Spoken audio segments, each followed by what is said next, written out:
जय श्री राम प्रेमी भक्तों। सभी को आज सुख चाहिए, सुख के अलावा उन्हें और कुछ नहीं चाहिए। एक ग्रंथ है सुखमणि साहिब, उसमें लिखा हुआ है कि जो व्यक्ति प्रतिदिन सुखमणि साहिब का पाठ सुनता है उसका यह लोक भी संवर जाता है, परलोक भी संवर जाता है। इस लोक में धन की कमी नहीं रहती, बीमारी नहीं रहती, बच्चे कामयाब हो जाते हैं, कारोबार चल पड़ते हैं और वही सच्चा सुखी है और वही दुनिया का सबसे बड़ा धनवान व्यक्ति है जो सुखमणि साहिब का पाठ करता है, जो उसे सुनता है। देखिए, ये स्थूल ग्रंथ है यानी बाहरी ग्रंथ है और इसमें जो इशारा किया गया है वो ये इशारा है कि इस सुखमणि साहिब को सुन करके असली जो सुखमणि साहिब है उस तक पहुंचिए आप। क्योंकि आपको भी पता है बाहरी कोई भी क्रिया होती है उसका पूर्ण लाभ नहीं मिल सकता। तो ये अज्ञानी के लिए है कि ना से खां वाली बात है कि जो कुछ भी नहीं कर रहे लेकिन जो पाठ सुन रहे हैं या पढ़ रहे हैं वो उनसे तो अच्छे ही है ना। तो इसलिए ये स्थूल प्रक्रिया है, तो स्थूल से काम नहीं चलेगा। जो अंदर की प्रक्रिया है उससे आपको जुड़ना पड़ेगा और जो असली सुखमणि है उसको आपको सुनना पड़ेगा।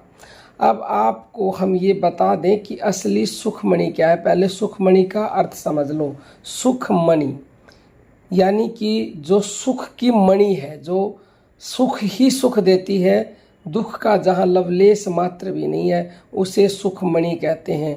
और साहिब, सुखमणि साहिब, सुख की मणि और आगे साहिब भी है। साहिब का अर्थ यहाँ पर परमात्मा समझ सकते हो, वो परमात्मा जो सुख की मणि है, जो आपको सुख देगा, उसे हमें जानना पड़ेगा, तभी हमें असली सुख मिलेगा। ऐसे सुनने मात्र से कुछ नहीं हो सकता। ये संतों के गुप्त इशारे होते हैं, गुप्त रहस्य होते हैं।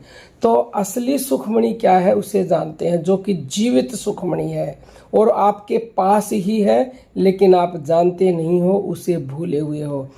देखिए, हम परमात्मा के अंश हैं, वो परमात्मा हमारे भीतर ही है और भीतर जाने के लिए हमें भीतर उतरना पड़ेगा। यानी परमात्मा तक पहुंचने के लिए भीतर उतरने का रास्ता ढूंढना होगा। और असली रास्ता क्या है? हमारी सांस। ये सांस ही सुखमणि है और जब सांस रूपी सुखमणि से जुड़ोगे तो जो सांसों को चला रही है यानी कि जो साहिब है, जो परमात्मा है, जो जिसको वाहिगुरु कह सकते हो, क्योंकि ये जो सुखमणि साहिब है ये सिख धर्म का ग्रंथ है। वैसे तो सभी के लिए समान है, क्योंकि नानक जी ने भी बार बार राम नाम का चर्चा किया गुरु ग्रंथ साहिब में।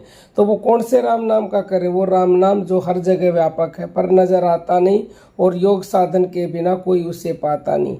तो आपको सांसों से जुड़ना होगा। ये सांस ही सुख की मणि है।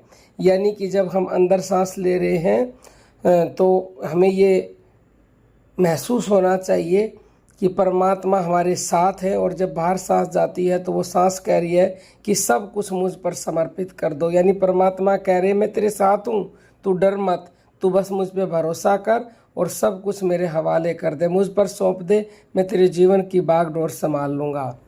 गुरु ग्रंथ साहिब, उपनिषद और अनेक संतों ने बार बार संकेत दिया है कि परमात्मा बाहर नहीं है, परमात्मा हमारे भीतर ही विद्यमान है। सांस उसी तक पहुँचने का सरल सहज पुल है। जब मनुष्य अपनी सांसों का ध्यान करना शुरू करता है, या वो शुरुआत में ऐसे नहीं कर सकता तो जैसे वाहिगुरु राम हरि अपने इष्ट का नाम भी जोड़ देता है या फिर गुरु द्वारा दिया गया मंत्र जोड़ देता है, तो धीरे धीरे मन शांत होने लगता है, चिंता कम होने लगती है, क्रोध कम होने लगता है और भीतर आनंद का झरना बहने लगता है। यही भीतर की सुखमणि है, सुख देने वाली मणि। जब भीतर शांति आती है तो उसका प्रभाव जीवन पर भी दिखाई देता है। निर्णय बेहतर होते हैं, संबंध मधुर बनते हैं, कर्म में एकाग्रता आती है और जीवन बहुत ज़्यादा संतुलित हो जाता है। इसलिए केवल शब्दों का पाठ ही नहीं, अपनी सांसों का पाठ कीजिए। हर श्वास को ईश्वर का प्रसाद मानिए, क्योंकि जो अपनी सांसों की सुखमणि को सुन लेता है, उसके भीतर ऐसा आनंद प्रकट होता है जिसे संसार की कोई वस्तु नहीं दे सकती। क्योंकि जब आप सांस लेते हो तो इन सांसों में अपने आप ही सुख की आवाज़ आ रही है, यानी कि जो आवाज़ इन सांसों में आ रही है वो सुख की मणि है। जब आप अंदर सांस लेते हो तो सो की ध्वनि आती है, छोड़ते हो तो हंग की आती है, सोहंग मंत्र। तो इस सोहंग की आवाज़ को आपको सुनना है, कुछ भी नहीं करना, हर सांस के साथ रहना है। भीतर जाएं बाहर आएं, भीतर जाएं बाहर आएं। कुछ ही दिनों में, क्या हम तो कहते हैं पहले दिन से ही आनंद का झरना आपके भीतर आपको अनुभव होने लगेगा और इतना आनंद आएगा कि अन्य संसार की किसी भी वस्तु में आज तक नहीं आया होगा। इस जीवन में सुखों की बाढ़ आ जाएगी, क्योंकि आपके पास जो सुखमणि है आप उसे सुनने लगे हो, और सुनते रहे तो जो साहिब हैं, जो परमात्मा है, वो भी प्रकट हो जाएंगे। असली सुख तो तभी मिलेगा जब वो प्रकट होंगे। सब घट मेरे साईं और घट ना कोई खाली, और बलिहारी में उस घट की जा घट वो प्रकट हो जाए। तो आपके घट में ही है वो, सांसों का ध्यान करते करते ही वो अवश्य ही प्रकट होंगे। तो आज ही संकल्प लें कि हर दिन कुछ मिनट अपनी सांसों को अनुभव करेंगे, सांसों को सुनेंगे, यानी सुख की मणि को सुनेंगे, उसका पाठ करेंगे। उसको सुनना ही उसका पाठ करना है। शायद वही आपके जीवन के सबसे बड़ी आध्यात्मिक यात्रा की शुरुआत है। यदि आप रोज़ सांसों का ध्यान करेंगे तो, सांसों को सुनेंगे तो, और आपके जीवन में सच्चा सुख आएगा। ऐसा सुख आएगा जो एक बार आने के बाद कभी कम नहीं होगा, क्योंकि असली सुख वही होता है जो परमानेंट रहे, स्थायी रहे। अभी जो आपके जीवन में सुख है वो परमानेंट नहीं है। आज सुख है, कल दुख, कल सुख बढ़ गया तो फिर समझोगे कि सुख आ गया। ऐसा नहीं है, वो सुख दुख आता रहेगा। लेकिन यदि आप सुखमणि से जुड़ गए, अपनी सांसों से जुड़ गए, तो आपको स्थायी सुख मिलेगा, और ऐसा सुख मिलेगा कि आपको सब कुछ फिर फीका लगेगा। कोई भी प्रश्न हो तो 9958515054 पर व्हाट्सएप मैसेज कर सकते हो, या फिर यूट्यूब पर पूछ सकते हो।